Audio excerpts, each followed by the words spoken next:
passagers du vol 97.9. Bienvenue sur Alpha Blondie FM. Alpha Blondie FM.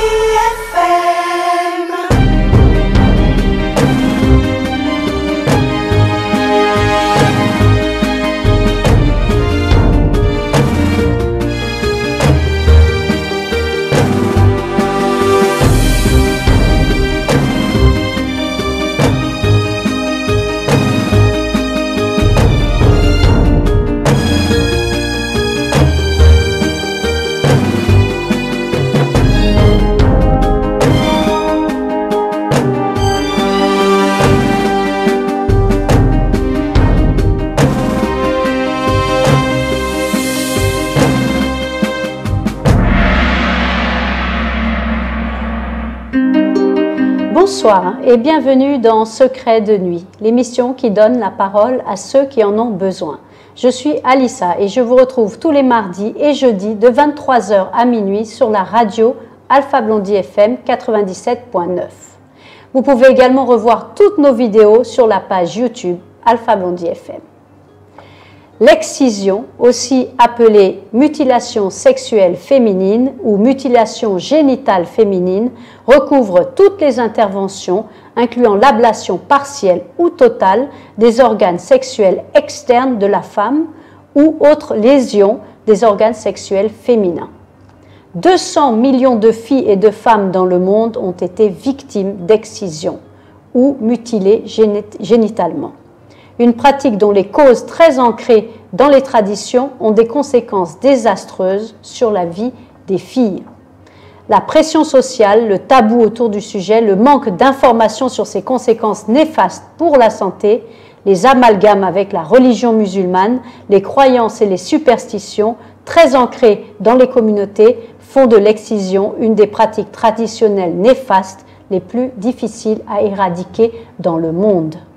Ce soir, je reçois Odile, qui a accepté de venir raconter son histoire. Place à la situation.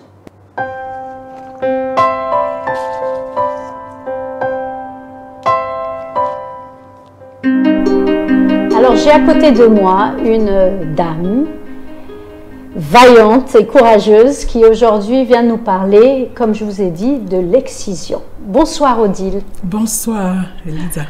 Je suis tellement contente de te recevoir parce que ce sujet est très important pour la société en général, pour les hommes, pour les femmes et surtout comprendre parce que je crois qu'il y a un manque d'informations tellement fort qu'on ne sait pas de quoi il s'agit, on ne sait pas ce qu'on peut faire, on ne sait pas si ça existe, c'est tellement caché et tabou, on n'ose pas en parler, on ne comprend pas trop, donc peut-être grâce à toi, on aura quelques lumières pour nous faire comprendre ce qu'est l'excision, qu'est-ce que ça fait à la personne qui est excisée et quelles sont vraiment les conséquences néfastes de cette pratique et pourquoi on n'arrive pas à l'éradiquer aussi.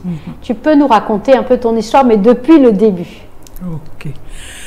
Depuis le début, je suis Odile Parel, je suis de Logwalé, je suis ivoirienne. Et puis, mon père, il était fonctionnaire à Béoumi. Papa avait 4 femmes et beaucoup d'enfants, beaucoup de jeunes filles. Et à chaque fois que papa nous donnait de l'argent pour aller nous acheter des habits, il nous disait comme ça, il nous donnait de l'argent et on partait à Boaké. Et un jour, ils nous ont dit de faire toutes les corvées à la maison. Tu avais quel âge? J'avais 9 ans. 9 ans. Et qu'ils vont nous donner de l'argent et on ira à Boaké. Et comme quand on va à Boaké, on va la première, quand on arrive, dès qu'on arrive, on va directement dans un magasin pour nous acheter du pain avec du saucisson à l'ail. Donc on était très contente de la nouvelle. Et on fait donc les corvées à la maison et le jour arrive pour aller à Boaké, ils nous mettent dans une bâchée et comme des moutons. Et puis... toutes ces filles à lui. Hein. Toutes ces filles à lui. Il y avait aussi les petites sœurs une des petites sœurs de sa femme. D'accord. Et puis, on arrive sur la route, on constate qu'ils ne prennent pas la route qui va à Boaké. D'accord. Et on a commencé à taper la voiture, on disait, mais où est-ce que vous nous amenez? Vous vous êtes trompé de chemin. Mais il ne nous disait rien. Wow. Jusqu'à ce qu'on arrive dans un coin, dans une brousse, ils nous descendent de la voiture et ils mettent un gros drap sur notre tête. Wow. Et on était et après ils viennent, ils ont pris la plus grande jusqu'à ce que moi ça soit mon tour. Mais alors ils vous mettent toutes, vous êtes toutes là comme ça sous ce drap. Sous ce drap. Vous savez pas ce qui se passe. On ne sait pas ce Personne qui se passe. Personne ne vous dit rien. Rien. Vous demandez pas qu'est-ce qui se passe. Non, on a pleuré, on appelle nos mamans. Mais qu'est-ce qui se passe? Qu'est-ce qui se passe? Personne ne nous dit un mot. Et il y a une qui part. Et il y a une qui part. Et on entend. Et après, on entend deux qui partent, la deuxième qui part, jusqu'à... Il y a des bruits. On entend des pleurs. Oh. On entend des pleurs. Et mon tour arrive, toujours sous ce drap, parce qu'il ne faut rien voir. Et puis, tout d'un coup, je sens qu'on me ramasse les deux jambes. Aïe. Et je tombe comme ça, je fais un bruit énorme. Aïe. Et donc, ils écartent les jambes. Et puis, tu entends dans ta chair comme ça, Aïe. Plusieurs fois. Et donc, c'est quand elles ont fini que ils ont enlevé le drap sur ma tête. Et puis, je regarde, je vois mes soeurs qui sont assises, alignées comme ça. Et moi, je dois venir aussi m'asseoir à la suite. Mais ils ont creusé un trou et il faut s'asseoir dans ce trou pour faire couler le sang. Voilà. Et puis, après... elles aussi, elles sont assises là-bas avec le sang qui coule. Elles se tordaient, ça pleurait. Et puis, donc après, elles ont pris quelques feuilles et puis elles nous ont mis. Et puis après, elles ont attaché nos pagnes et puis on est parti à la maison. Vous n'avez pas parlé? Non. Non, rien dit. Non, rien dit. Et c'est ce qu'on a vécu. Et puis... Et le retour, là, dans ce bâcher, là, qu'est-ce qui s'est passé? On est parti, oui, en étant excisé. On n'a plus mangé du pain à saucisson à l'ail. Vous étiez dans ce bâcher, vous parlez entre vous ou bien? Mais tu peux plus, tu souffres, tu peux plus parler. Tu peux plus parler. Et c'est comme ça, on est parti à la maison. Donc, après, moi, j'avais beaucoup mal. Même pour aller aux toilettes, c'était très, très difficile pour moi. Ça brûle. Ça brûle. Et puis, donc, pour aller aux besoins, j'arrivais pas. Vraiment, c'était atroce. Et je me faisais toujours accompagner par ma grande sœur qui me soutenait. Parce que dans cette période, il paraît que vous êtes 2 par 2. D'accord. Voilà. Donc... mais elle aussi avait été excisée. Mais oui, vous étiez toutes les deux dans cette souffrance-là. Dans cette souffrance. Mais comme elle était plus âgée que moi, elle était plus courageuse. Et elle allait, quand on allait faire pipi ou au besoin...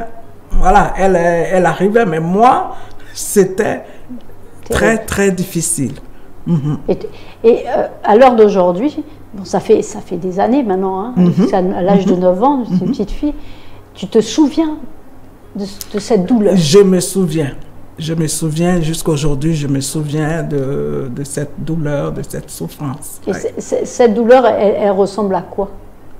Toi qui as vécu maintenant aujourd'hui en tant que femme, tu dirais, parce qu'elle dure longtemps aussi, c'est une douleur sur le temps, puisque c'est plusieurs jours que tu as cette douleur, et elle a quelle puissance sur 0,10?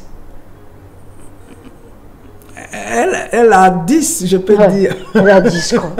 On est au maximum de l'horreur. Ouais. Vraiment. Et puis, c'est toute la souffrance qui est après encore. Ouais. Parce que ton corps, Déchiré. bien vrai que j'ai fait la chirurgie réparatrice, puisque vu que moi, c'est parce qu'il y a plusieurs types d'excision. C'est une femme Tagbana qui m'a excisé, donc elle m'a tout enlevé, le capuchon du clitoris, le clitoris et les petites lèvres. Donc, bien vrai que j'ai fait la chirurgie, mais on ne m'a pas mis mon appareil, on a juste arrangé l'entrée, tout ça. Donc, je vais vivre sans mon appareil jusqu'à ma mort. Et ça, voilà. C'est une ablation de ta féminité. Voilà. Voilà, et tu l'as à vie. Perdu à vie. Et cette seconde-là a changé toute une vie, quoi. C'est la minute où ils ont fait ça. Et qu'est-ce qui s'est passé ensuite? Donc finalement, tu apprends à vivre avec ça. En fait, ça se cicatrise. Il n'y a personne qui a eu des conséquences ensuite. Ici, j'ai une sœur qui, un soir comme ça, qui a commencé à avoir mal. Ouais. Et puis, finalement, les parents ont eu peur. Ils nous ont toutes amenés à l'hôpital. Ils nous ont fait des piqûres anti-tétanes. Ah oui, les tétanos. Ça, tétanos. Oui. Ah oui. Ouais, ça, et quand je suis revenue en Côte d'Ivoire, je m'excuse, je suis repartie à Béoumi. Oui. Je suis repartie pour me retrouver. Parce que c'est à Béoumi qu'on a été excisé. Donc, je suis repartie, j'ai recherché la maison dans laquelle nos parents habitaient. Heureusement, j'ai retrouvé la cour avec les 2 citernes qu'on avait remplies d'eau. Et puis, j'ai été au lieu où on a été excisé. C'est maintenant des maisons. C'est maintenant des maisons.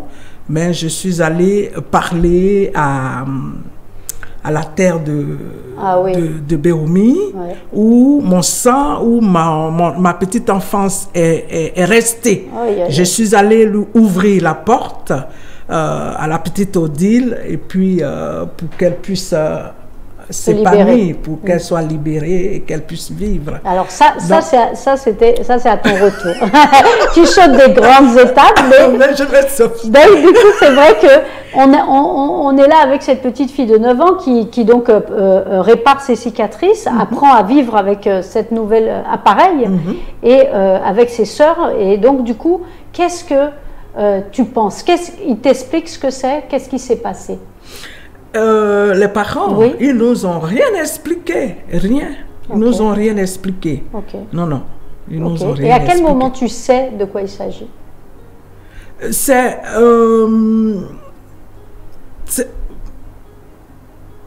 à quel moment tu t'es rendu compte, tu as pris conscience que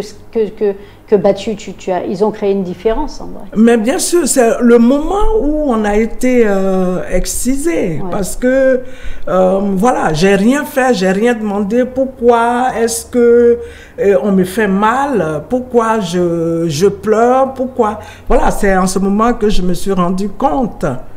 Oui.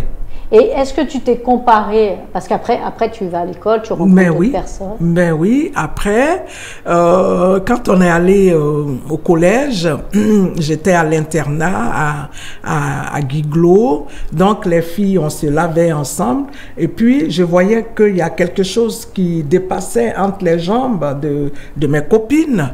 Donc je me disais, mais qu'est-ce que c'est? Moi, j'ai pas ça. Donc, et puis aussi avec les livres, tout ce qu'on regarde, tu vois que, voilà, c'est ça l'excision, on t'a coupé ton appareil. Ta féminité. Et ensuite, alors, raconte, qu'est-ce qui s'est passé? Bon, après, je n'aimais pas la partie supérieure de mon corps, la partie inférieure de mon corps. Je n'aimais pas cette partie. Voilà. Et puis... Tu avais fait une fixation sur ça. Et puis, quand je rencontrais un homme... C'est quand la première fois que tu as rencontré quelqu'un? Ton premier amoureux avec qui vous êtes allé un peu plus loin et du fait tu as dû te retrouver là, dans cette situation-là. Tu avais quel âge? J'avais 21 ans. 21 ans. 21 ans. Donc à 21 ans, tu as rencontré quelqu'un avec qui tu vas peut-être faire ton premier rapport sexuel ou juste vous êtes vus et puis on va faire les premiers rapports. Bon, on a fait. J'ai surtout pas apprécié. Et puis, voilà, j'ai connu pas mal d'hommes. Donc, tu as facilement montré ou tu avais honte ou comment? Non, là, je n'avais pas, je sais pas, mais je n'avais pas honte. Je n'avais pas honte. C'est après. Non, je pense pas. Je sais plus. Mais je pense pas.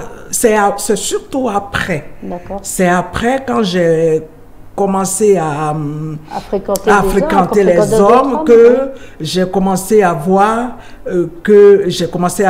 honte, plus honte. Pourquoi? Parce qu'ils te l'ont dit que c'était différent? Beaucoup, ils ne m'ont pas dit, mais j'avais un problème, j'étais pas satisfaite, j'étais pas, voilà, donc une femme excitée, une femme excisée ne ressent pas de plaisir. Moi, j'ai pas vite ressenti le plaisir.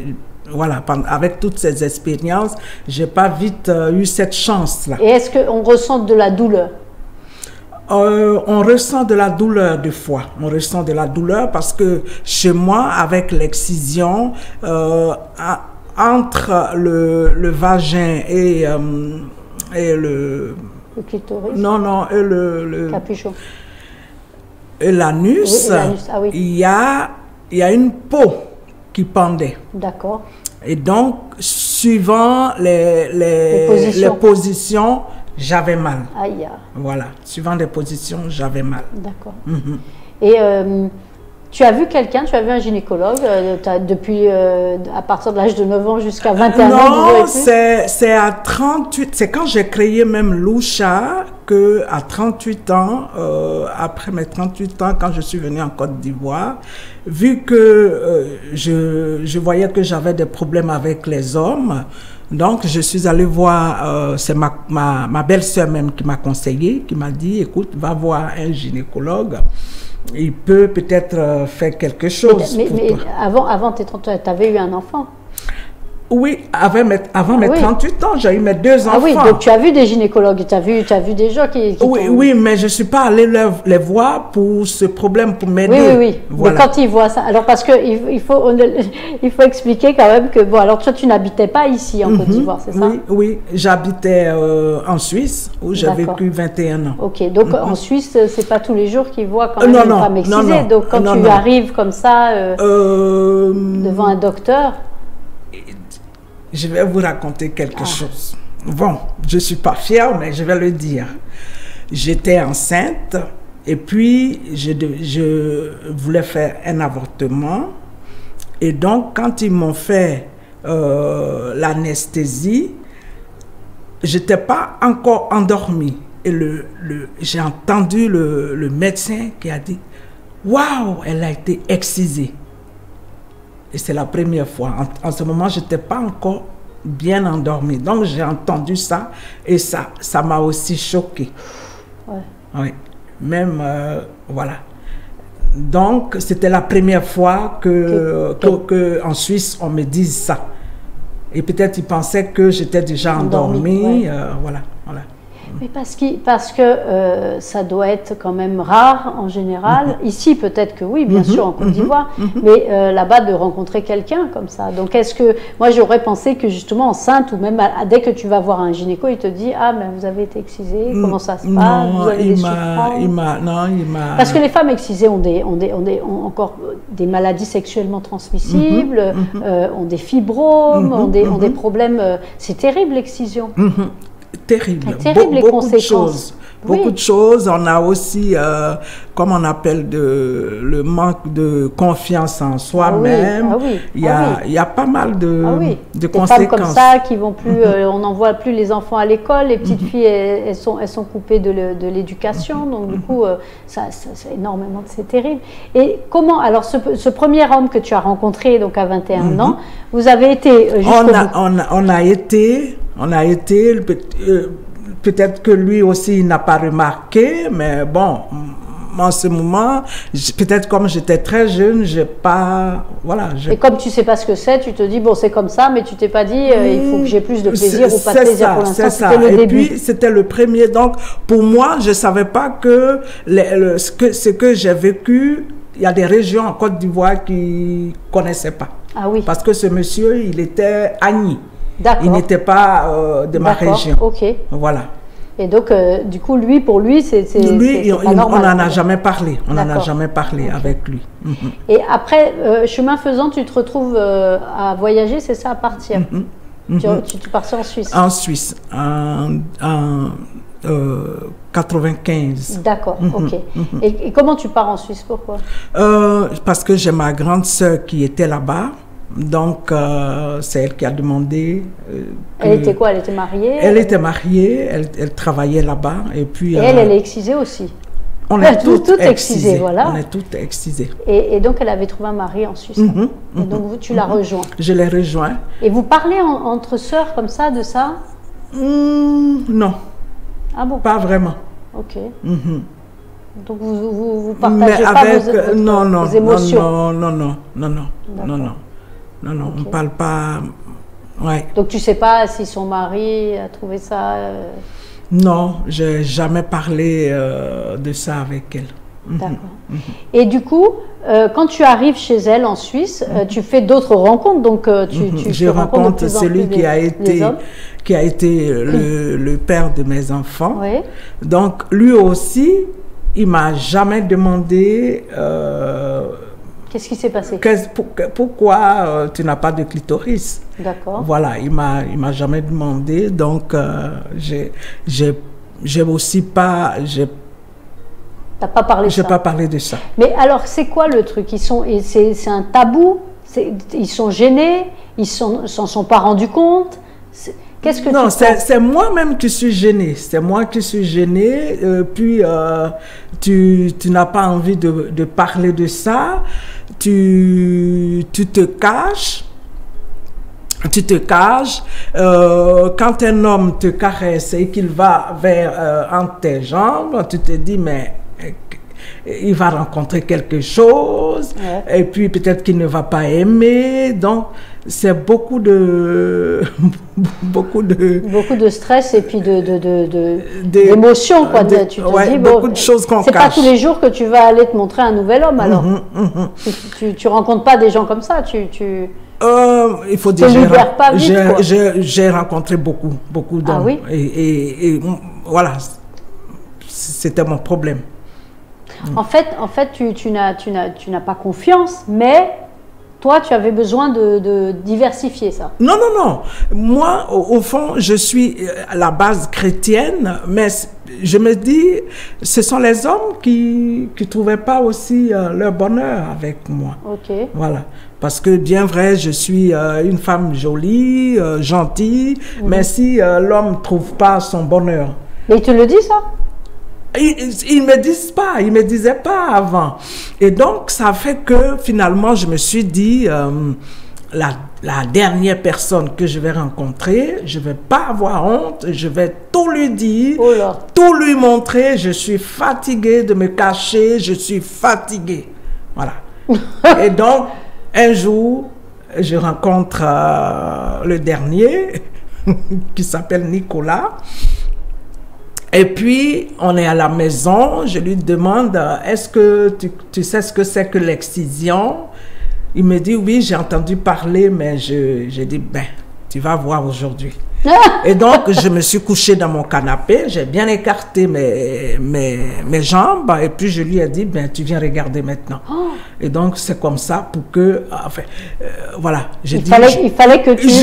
J'étais fatiguée de me cacher pendant toutes ces années, Wow. peut-être que c'est moi qui ne vais pas bien, et puis on ne me dit Ton pas, traumatisme, et puis tout ça. on me laisse tomber. Donc, voilà. J'ai dit, et puis... Il n'y avait plus de secret, Il y en plus de avait tabou. Plus de tabou. Il fallait briser C'est la à glace. prendre ou à laisser. Voilà. Et puis c'est comme Et ça. qu'est-ce qu'il a dit? Et il m'a suivi pendant 4 ans. Donc c'était une bonne solution finalement. C'est-à-dire qu'on brise la glace, on dit voilà. Et c'est ce qui m'a libérée aussi. C'est ce qui a fait qu'aujourd'hui, je peux parler aussi de ça librement. Oui. Ok. Et Sans tabou. Vous n'avez pas discuté de ça non plus. C'était pas devenu la conversation. Avec Nicolas. Non, mais il m'a aidé dans l'association. C'est avec lui que j'ai fait pas mal de démarches en Suisse. Avec lui, j'ai bénéficié aussi de la chirurgie réparatrice. On a fait pas mal de choses. Alors ensemble. quand tu dis la chirurgie, c'est sûr qu'il y a des femmes qui nous écoutent et qui doivent se dire mais qu'est-ce que c'est? Est-ce que ça marche? En quoi ça consiste? Combien ça coûte? Toutes ces questions. Où est-ce que tu as fait cette chirurgie? Moi, j'ai fait ma chirurgie en Suisse, au CHUV de Lausanne. Et en Suisse, c'est gratuit, c'est pris en charge par l'assurance. D'accord. Et c'est quoi? Ça consiste en quoi? Et chez moi, ils m'ont tout de suite dit, quand ils m'ont ausculté, ils m'ont dit, on ne peut pas vous remettre votre appareil comme normalement, mais il y a des choses qu'on peut réparer. D'accord. Donc, j'ai dit OK. Et en tout cas, je suis très contente du résultat. D'accord. Voilà. Ça, c'est le principal. Oui. Mais alors, c'est un résultat, c'est plutôt esthétique? Oui, parce que du côté des émotions, des sensations, c'est plutôt esthétique. Mais c'est quand même très important. D'accord. C'est beaucoup important parce que quand j'ai bénéficié de la chirurgie, quelques mois plus tard, j'ai commencé à avoir des flashs. Ok. Parce que avant la chirurgie, je suis quelqu'un qui était pourtant toute petite. J'avais une robe que j'aimais. La robe, elle était rose blanc. D'accord. Qu'on avait acheté à Boaké. D'accord. Et quand je suis devenue grande, surtout en Suisse, j'ai vu que la plupart de mes habits étaient noirs. D'accord. D'en haut jusqu'en bas. Ouais. Mais après la chirurgie, tu as retrouvé les couleurs dans ta vie. J'ai commencé à retrouver... Voilà, c'était plus lumineux. Et un jour, j'ai eu un flash et je revois ma robe que j'avais quand j'étais gamine. Et j'ai commencé à me mettre du vernis rose, même sur les ongles. Oui. J'ai tout de suite averti une amie qui est journaliste en Suisse. J'ai même fait les photos. Voilà, je suis en rose. Et après, j'ai revu la petite Odile qui était en pleurs. Et moi, je ne comprenais pas pourquoi j'avais ces flashs. Oui. Et on m'a dit, mais c'est la petite Odile qui veut revenir en toi. Et moi, je ne savais pas comment faire, voilà. C'était après la chirurgie. Et un jour, j'ai dû rentrer dans ma chambre, j'ai fermé la porte et j'ai commencé à parler à la petite Odile. Je lui ai dit de pardonner à toutes ces personnes et qu'elle peut reprendre sa place. Et c'est des choses comme ça que j'ai vécues. Oui.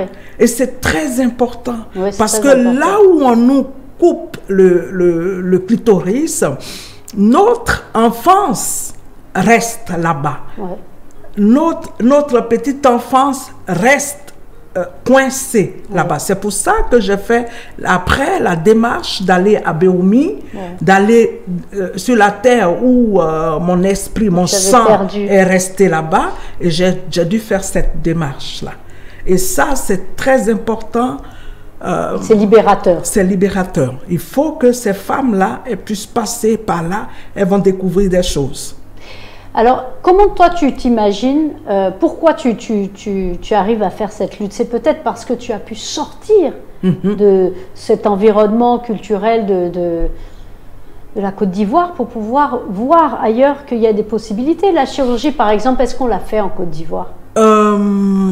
C'est pas parce que je suis sortie de la Côte d'Ivoire. Dans ma famille, j'ai été toujours celle qui a toujours dit les choses que les autres n'arrivaient pas à dire.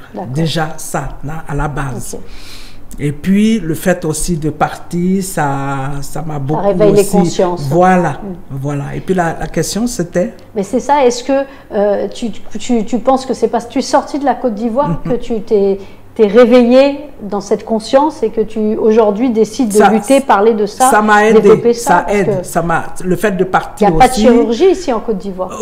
Bon, il paraît que il y a des chirurgiens, mais j'ai pas encore rencontré ces personnes. D'accord. Voilà. Okay. Et puis aussi avec tout ce qui se passe, voilà, j'ai pas encore le temps. Et est-ce que ta sœur, par exemple, elle sait que tu as fait cette chirurgie et est-ce qu'elle l'a fait aussi? Non, ma sœur, elle m'a dit une fois, parce que Loucha, on a le projet de construire une clinique pour la chirurgie réparatrice à Dakuipleu. Malheureusement, ça s'est pas encore donné. Et dans le temps, quand je faisais les démarches ma sœur m'a dit, le jour où tu as ta clinique, je serai la première à passer sur le billard. Ah bon? Mais pourquoi elle ne le fait pas en Suisse? Je ne sais pas. Et est-ce que tu penses avoir des clients là-bas? Parce qu'ils sont carrément dans la culture totale. Est-ce que leur mari les laissera partir? Pour celles d'ici? Oui. Bon, nous, on s'est dit parce que la dernière fois, le SG m'a appelé parce qu'on a une page Facebook et là-bas, il y a eu beaucoup de femmes qui ont demandé la chirurgie. Donc, il m'a dit, il faudrait qu'on se retrouve et qu'on organise ça en Côte d'Ivoire. Mais moi, sincèrement, il faut que je rencontre ces chirurgiens. Je n'ai pas confiance. Je ne veux pas être celle qui va encore amener d'autres problèmes aux femmes. Ouais. Voilà. Donc, mais est-ce que les maris accepteraient, par exemple, que ces femmes-là... Parce que soit elle est accompagnée du mari, et bon, parce que lui aussi, il n'arrive pas à avoir du plaisir, il aime sa femme, il se considère que, voilà, il faut que... si ça peut la rendre heureuse, la rendre un peu plus lumineuse comme toi ça t'a fait, ben peut-être. Mais il y a sûrement des hommes qui ne voudraient pas qu'elle aille faire ça. Et vu qu'ils sont dans cette culture un peu soumise, c'est difficile. Mais d'un autre côté, il y a des hommes aussi qui attendent ça. Oui. Qui attendent ça. Il y a des hommes il y a des hommes qui me parlent de leurs souffrances. Ah oui, comment? Sur le plan sexuel, que les femmes, ouais. Et qu'est-ce qu'ils disent, par exemple? Ben, ils sont pas heureux sexuellement, mais voilà, ils sont mariés, ils aiment leurs femmes, mais tu vois la souffrance aussi chez les hommes. Et il y a des hommes qui n'iraient pas avec une femme excisée, par exemple? Il y a des hommes qui n'iraient pas avec les femmes excisées. Qui refusent, quoi. Oui, je pense, oui, qui refusent. Mais toi, tu n'as pas eu ça? Moi, j'ai pas eu ça. J'ai pas été confrontée à ça. Qui m'ont dit, comme tu n'es pas excisée, non. Comme tu es excisée. Pardon. Comme tu vois, ça vient là. Comme tu es excisée. C'est la lapsus révélateur, c'est que ça va aller. Et tu en veux à tes parents? Non, j'ai dépassé ce stade. C'était à mes tout débuts, quand j'étais dans la lutte nouvellement, j'en voulais à tout le monde. J'en voulais à mes parents, j'en voulais à ma tante, la grande sœur de papa qui est venue nous pour qu'on puisse nous exciser. Mais j'ai fait un travail sur moi, j'ai été parler avec ma tante et on a fait la paix, je lui ai pardonné, voilà. Et ça, c'est grâce à ce moment que tu as pu, dans l'intimité, vivre avec la petite Odile. Oui. Hein, non, c'est ça. La rencontre avec ma tante, c'était avant la chirurgie. Mais c'est tout un travail, un cheminement qui a abouti à la chirurgie et à la rencontre de la petite enfance.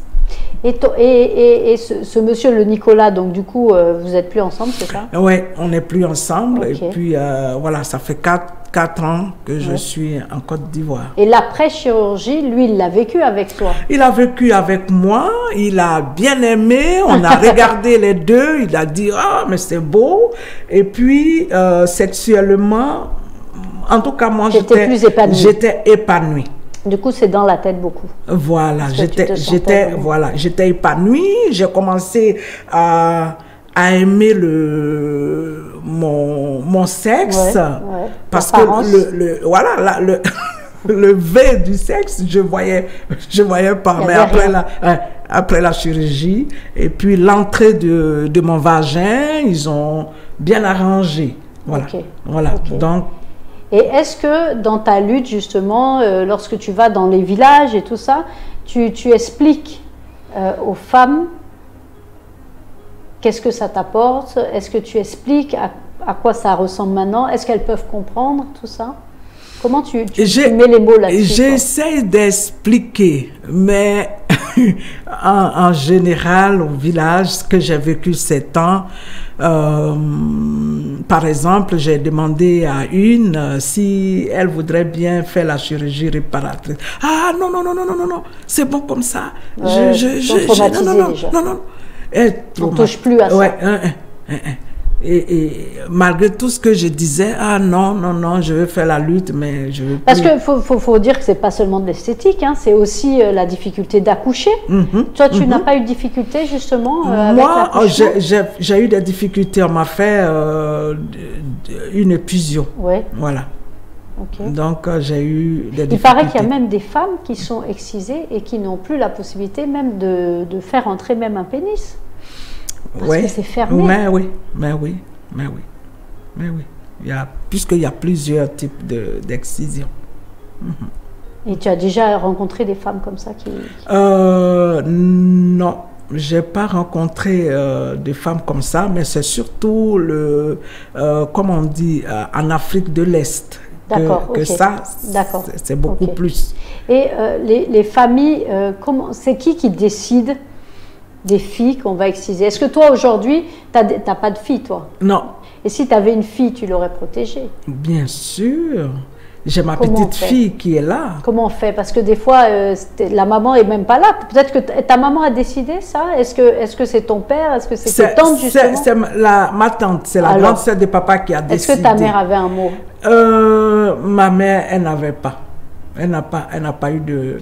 Mais bon, ça c'était la période, au temps de ma mère. Mais maintenant, voilà, c'est différent. Maintenant, tu penses qu'il y a des femmes qui protègent les enfants? Oui, par exemple, ma belle-fille, dans sa famille, les parents n'ont pas excisé leurs enfants. D'accord. Voilà, donc eux déjà, ils vivent sont comme ça. Eux, alors? Ils sont de Logwalé, parce que c'est pas tout le monde qui pratique aussi. Ah oui, d'accord. Il y a des gens qui le font, il y en a d'autres qui ne le font pas. Alors, ils le font pourquoi? Ils disent quoi?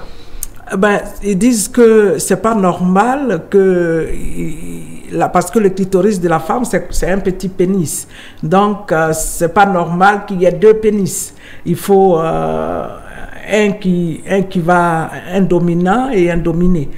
Et ils disent aussi que la femme qui est excisée, elle est propre, qu'elle n'aime pas beaucoup les hommes. Ah oui. En même temps, elle devient un outil de travail. C'est un moyen de mettre la pression sur la femme. Voilà. Donc, c'est des choses comme ça qui racontent, quoi. Mais ça c'est à la limite, c'est zéro à côté de la souffrance que ça apporte, Mais et oui. puis la destruction d'une vie que ça apporte, l'ablation de toute une Mais féminité. oui, mais oui. Et puis, ça ne tient pas debout, ce qu'ils racontent. Les femmes, la femme qui est excisée, on dit elle est sérieuse, c'est faux. Parce que si tu n'as pas chaussures, tu n'as pas de plaisir, tu vas partir d'homme en homme. Ouais. Mhm. Ou sinon, bon, Donc, bah, tu te désintéresses. Donc, c'est le ça. mari aussi, il peut ne pas être épanoui lorsque c'est quelqu'un ça. se désintéresse C'est en ça. face de lui. Donc, c'est difficile. Mais alors, toi, avec tous tes voyages, là, justement, pour Lucha, et que tu te retrouves dans ces situations-là, il y a des petites filles qui sont encore excisées aujourd'hui.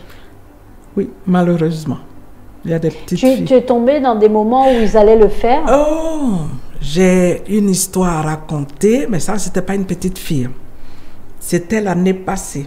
Parce que moi, dans ma famille, à Dakuipleu, j'ai ma cousine qui est exciseuse. Ah, Quand je suis revenue de la Suisse, je suis allée, je l'ai fait venir à Mans, j'ai acheté tout ce qu'elle voulait pour ses petits besoins.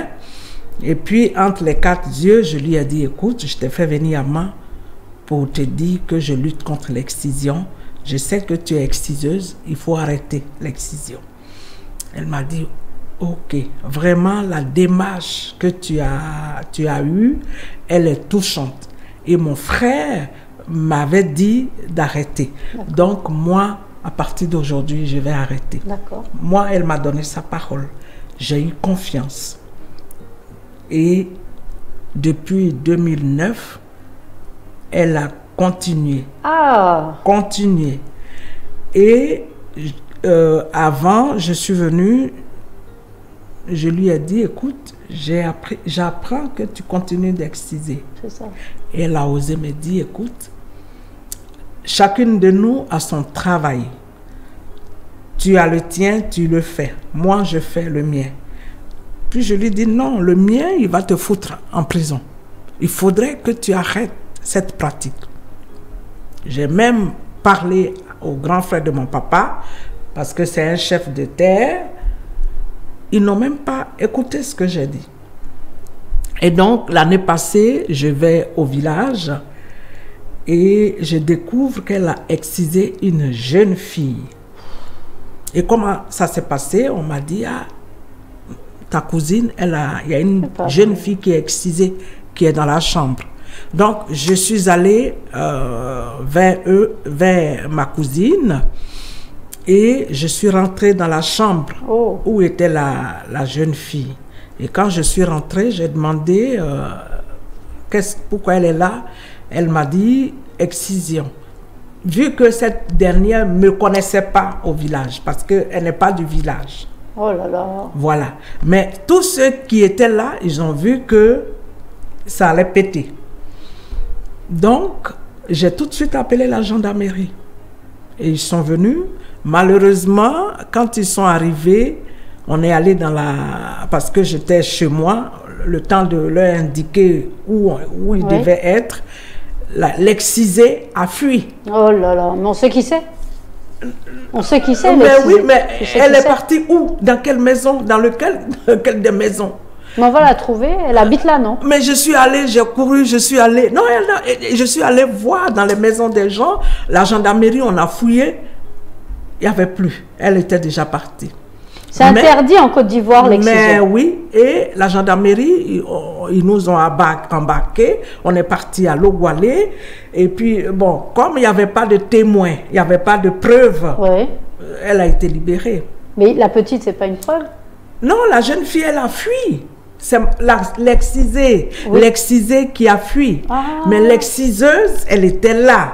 Mais la preuve, c'est l'excisée. Oui, c'est l'excisée qui a fui. Qui a fui de la maison. Donc, on n'a pas pu mettre la main sur elle. Voilà.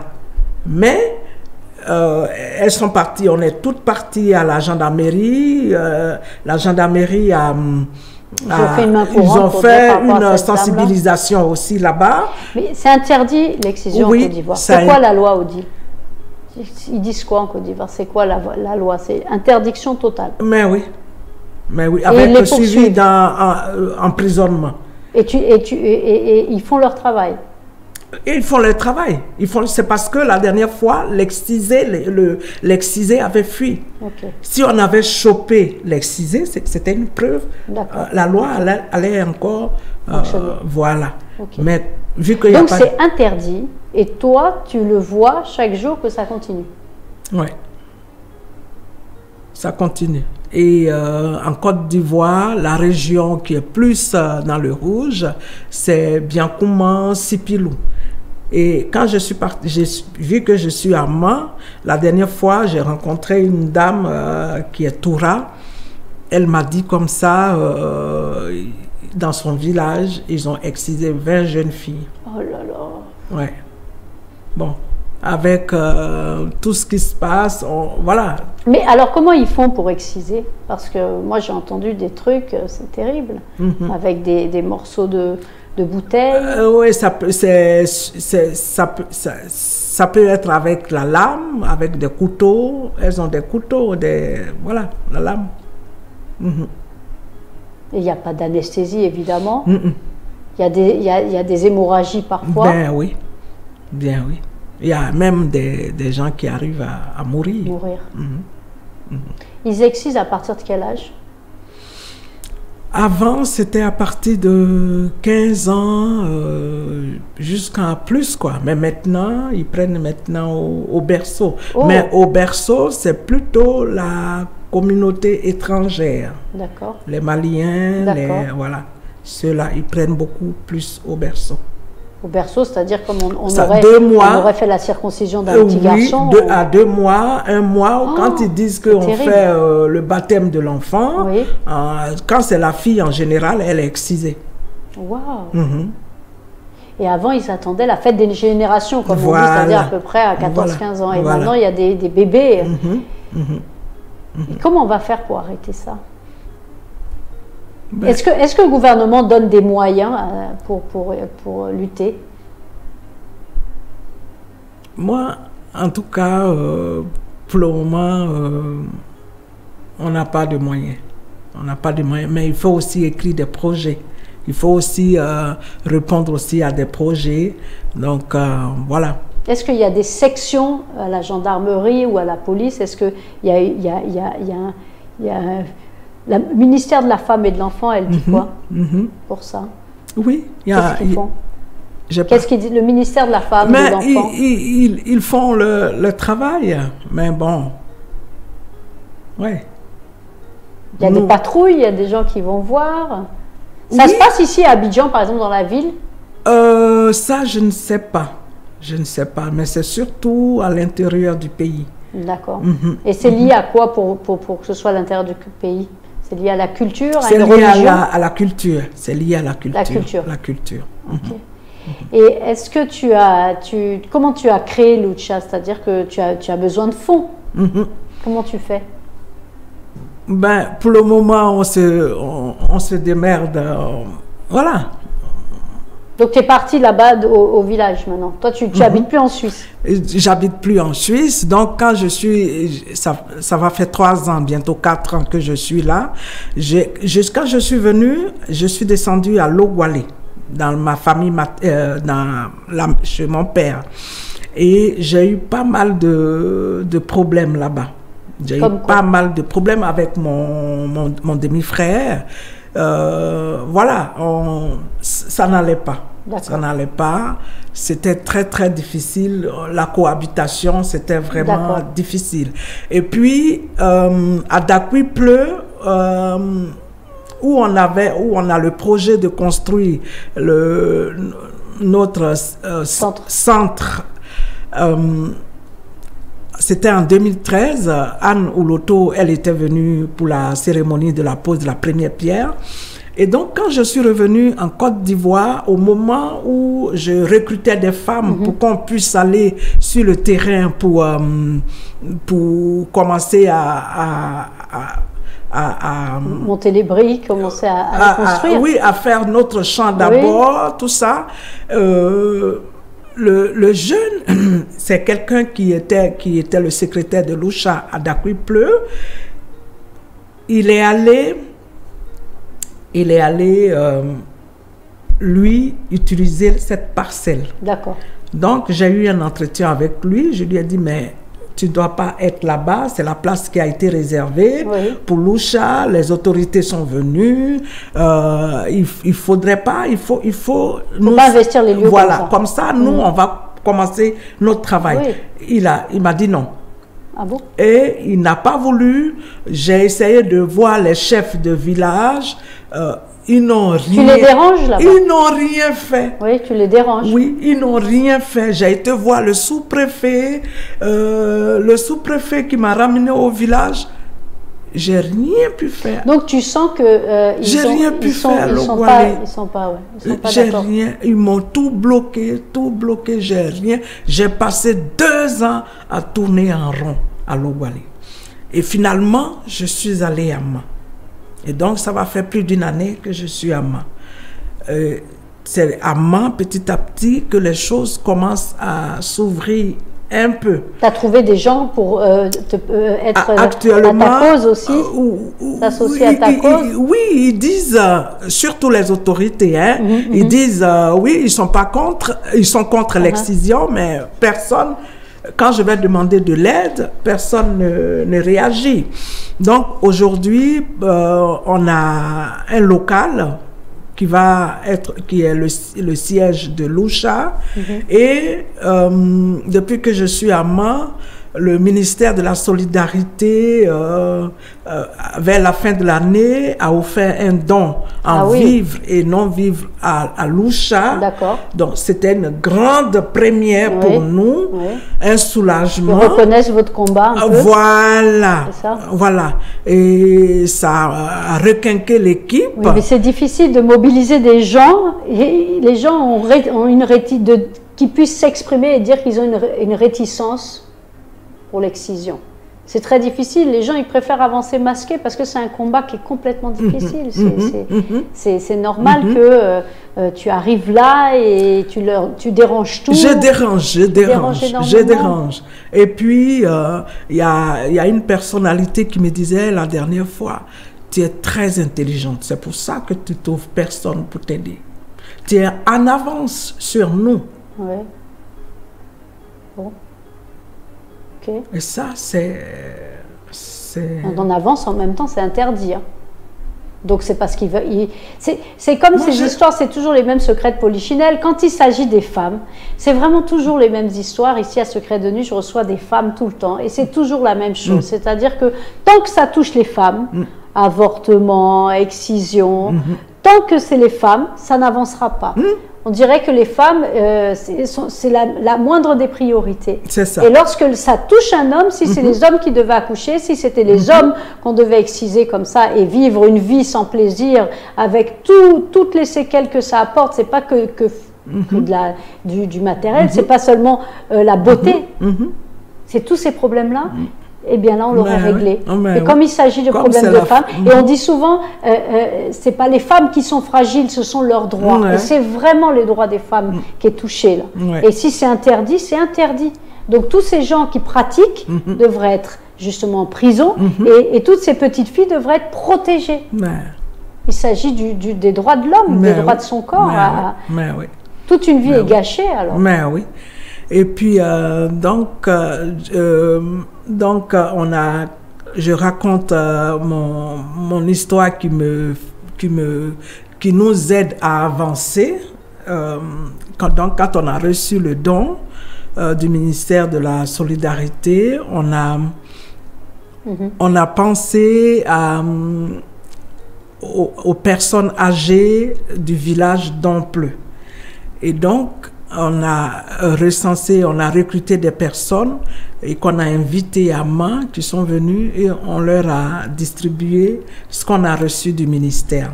Et ce qui m'a plu, c'est que les personnes âgées sont venues et parmi eux, il y a une ex-exciseuse. Et c'est elle qui était le porte-parole des personnes âgées. Et donc, ça m'aide beaucoup, Oui, ça bien me, sûr, ça me bien réjouit. sûr, parce qu'elle a changé de camp. Voilà, ça me réjouit. Et puis, donc, juste après ça, les parents de Dompleux, ils nous ont offert 3 hectares de forêt à cultiver. Donc, vraiment, les choses, depuis que je suis à Mans, à Dompleux, les portes s'ouvrent petit à petit. Et qu'est-ce que tu as découvert en revenant? Qu'est-ce que tu as... quelle est la chose que tu ne savais pas et que tu as découvert dans cette lutte contre l'excision? Je ne savais pas que j'allais être confrontée à un mur. Le fait qu'on me dise comme ça, mais et pourquoi même tu as choisi l'excision? Si c'était une autre ONG, on allait t'aider. Oui. Pourquoi tu viens parler de ça ici? C'est-à-dire choisir l'ONG en fonction de ce qu'on peut gagner, apporter, mais pas une conviction. Voilà. Donc, je ne pensais pas que j'allais entendre des bâtons dans les roues. Voilà, que j'allais avoir ce mur devant moi. Oui, mais alors toi, tu as poussé un caillou et tu as trouvé une montagne derrière. Et cette montagne, il va falloir la franchir. Mais en même temps, trouver des gens pour t'aider. C'est ça, j'ai pas peur de cette montagne. C'est ça qui est bien. Oui. C'est ça qui est bien. Et donc, ils sont dangereux en face, non? Il n'y a pas des choses... Il y a le mystique, ils font le mystique, mais bon... C'est quoi, ils font le mystique? Ça veut dire quoi? Ils font la sorcellerie africaine, les machins, jeter les sorts, bon, voilà. Sur toi, quoi? C'est-à-dire sur toi, pour oui, tu les empêches d'agir? Bien sûr, en quoi tu les empêches? Mais le fait de dire que l'excision n'est pas une bonne chose, Tu les déranges. Je les dérange. Et je parle de ça ouvertement, je dis les choses telles qu'elles sont. À leurs filles. Voilà. Et puis, ils disent comme ça, ah, celle-là, elle n'a pas froid aux yeux. Donc, ça veut dire qu'ils veulent que les femmes restent. Parce que dans la pratique de l'excision, la femme doit avoir la tête baissée, la fille excisée. Ah, oui. Donc, on doit avoir la tête baissée, on rester doit... à vie comme ça. Voilà. Et pourtant, moi, c'est pas ça. C'est ça. Voilà. En tout cas, voilà, Odile nous a raconté un peu son histoire. L'excision, c'est vraiment... terrible.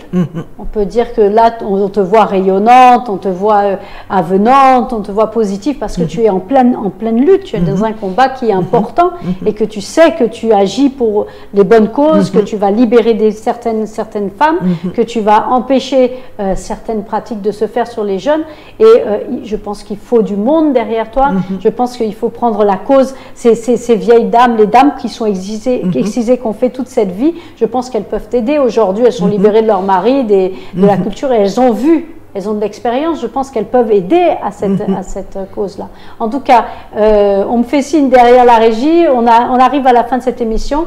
Merci de l'avoir suivi, merci à tous nos auditeurs fidèles, merci à Odile d'être venue parler de l'excision, de toutes ces choses qui sont cachées. J'espère qu'elle reviendra pour nous parler aussi de sa cause, de Lucha et de l'évolution très vite, et un débat peut-être ouvert. Merci à tous, merci et bonne nuit en musique. Merci. Merci.